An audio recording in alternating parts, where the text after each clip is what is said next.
আমরা চাই জমাত। বিএনপি দেখছি, আওয়ামী লীগ দেখছি। জমাটটা আসুক আপনার এখানে যে সরকার আসছে তারাই ওরকম, এখন আমরা নতুন দল চাচ্ছি একটা।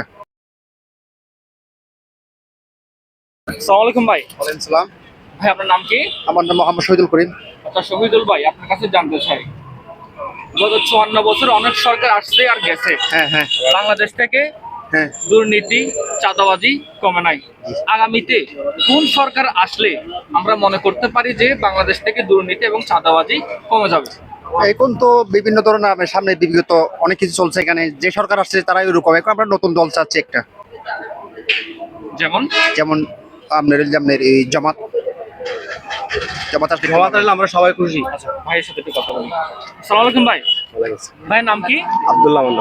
আব্দুল্লাহ ভাই, আপনার কাছে জানতে চাই, গত 54 বছরে বাংলাদেশ থেকে চাঁদাবাজি দূর হয় নাই, দুর্নীতি দূর হয় নাই। আগামীতে কোন ধরনের সরকার আসলে দুর্নীতি কমে যাবে বলে আপনি মনে করেন? যদি বাংলাদেশের মধ্যে আমরা দেখছি যে অনেক দল আসছে, আপনার দুইটা দল আছে, ওইটা একটা হচ্ছে বিএনপি আর একটা হচ্ছে আওয়ামী লীগ। আপনার বলেন বলেন। আমরা চাই সঠিকভাবে একটা নিরপেক্ষ, আপনার ধরেন নির্বাচন, সুষ্ঠুভাবে একটা নির্বাচন হয়ে জমাটটা আসুক আপনার। আমরা চাই বাংলাদেশে ওইটা চাই আমরা। জমাটটা আসলে হয়তো বা বাংলাদেশ একটা দুর্নীতি কমতে পারে আপনার, নতুন দল আসলে আপনার। ধন্যবাদ। ভাইয়ের কাছে জানতে চাই, আপনি কি মনে করেন আগামীতে কোন ধরনের সরকার আসলে বাংলাদেশ থেকে দুর্নীতি কমে যাবে, সাধারণ মানুষ ভালো থাকবে বলে আপনি? ভালো সরকার আসলে আমরা মনে করি, ভালো সরকার আসুক, যেমন ভালো সরকার আসলে ভালোভাবে আপনার এই পরিচালনা করতে পারে, ওইটা আমরা চাই। আমরা চাই একটা ভালো একটা সরকার।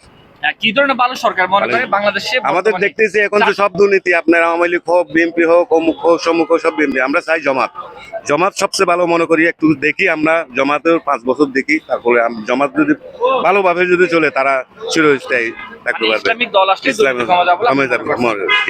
ধন্যবাদ। তাদের সাথে একটু কথা বলুন। আসসালামু আলাইকুম।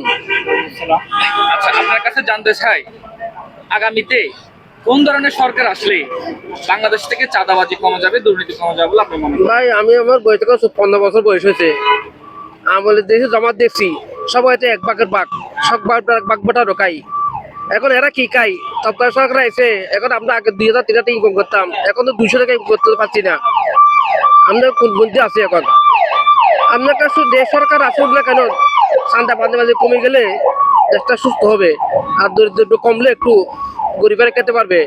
বড় লোকের বড় কথা, এরা তো টাকা শুধু খাইতে থাকে। যে দল আসুন না কেন, এরা শুধু দল চিন্তা করে না, পকেটের চিন্তা করে। পকেটটা চিন্তা করতে গেলে পকেটের টাকা যদি কমলে সাধারণ গরিব একটু ভালো থাকবে, এ নিয়ে আমি আশা কামনা করছি। বাংলাদেশে মনে করেন 4টা দল থেকে চারটা দলের মধ্যে এরা দল চিন্তা করে না, এরা পকেটে চিন্তা করে।